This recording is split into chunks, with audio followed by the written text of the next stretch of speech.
La solidarité, s'agit-il d'un sentiment de sympathie qui nous porte à l'entraide ou bien d'une réalité, celle de l'interdépendance entre tous les hommes ou encore d'une valeur morale et même d'une obligation? Pour répondre à ces interrogations, le philosophe se fait historien et entreprend d'enquêter sur les conditions d'apparition et d'élaboration de l'idée. La solidarité est censée s'évoquer aujourd'hui.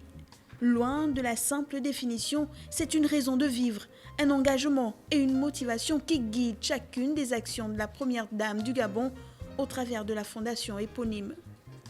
Sylvia Bongo Ondimba en a compris réellement les fondamentaux, lesquels des fondamentaux aujourd'hui forment l'épine dorsale de la fondation Sylvia Bongo Ondimba pour la famille. On note son engagement autour de 3 domaines d'action: les initiatives pour les jeunes, les initiatives pour les droits des femmes et enfin la solidarité à l'endroit des personnes âgées. Rien n'est trop grand pour ces couches vulnérables de la société. La Fondation veille ainsi à trouver des solutions pour aider toutes les personnes fragilisées à trouver leur place dans une société gabonaise en pleine mutation.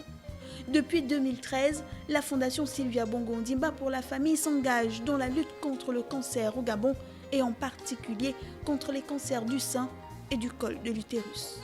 En juillet 2020, elle a livré son rapport d'activité pour l'année 2019.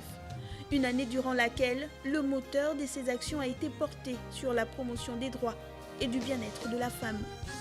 Les femmes ayant bénéficié du soutien de la Fondation se comptent par milliers à ce jour.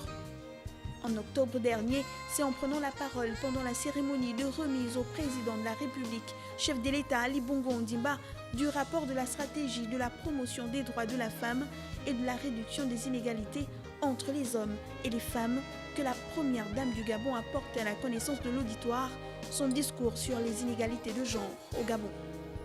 Une allocution portant en son sein toute la volonté de Sylvia Bongo Ondimba de tendre, via sa fondation, vers la quête incessante et continuelle de l'égalité entre hommes et femmes au Gabon.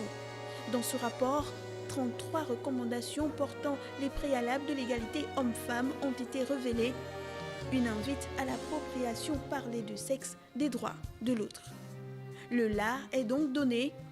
Reste au gouvernement de franchir le cap de l'appropriation de ce travail et finalement d'atteindre les objectifs fixés et recherchés.